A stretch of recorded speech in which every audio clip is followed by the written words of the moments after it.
នៅ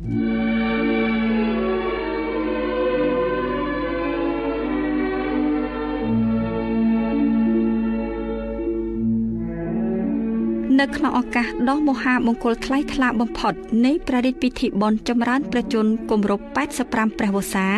យាងចូល86ព្រះវស្សានៃអង្គសម្ដេចព្រះមហាក្សត្រីព្រះវររាជមាតាជាតិខ្មែរ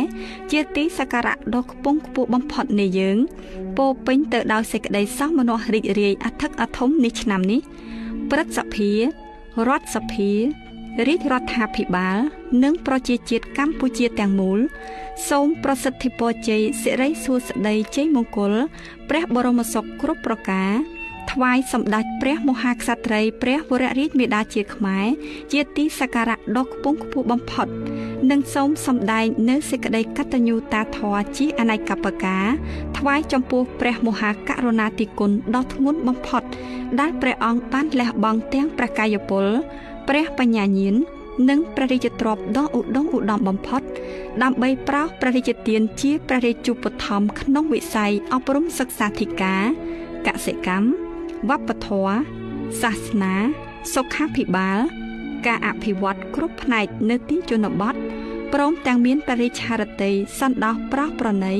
ដល់ជីវភាពប្រជារាស្ត្រទីទាល់ក្រ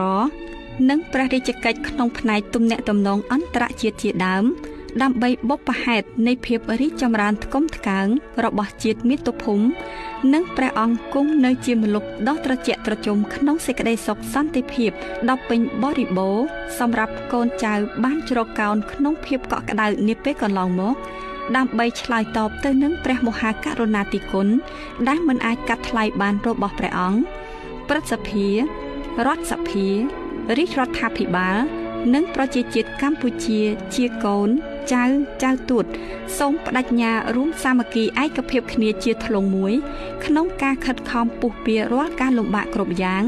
ហើយខិតខំបង្កើនស្មារតីយកចិត្តទុកដាក់លើការអនុវត្តគ្រប់ភារកិច្ចតាមមុខជំនាញរៀងៗខ្លួនឲ្យបានសម្រេចលទ្ធផលយ៉ាងល្អប្រសើរគោរពដង្ហែតាមព្រះរាជតម្រិះដ៏ឆ្លៀសវៃ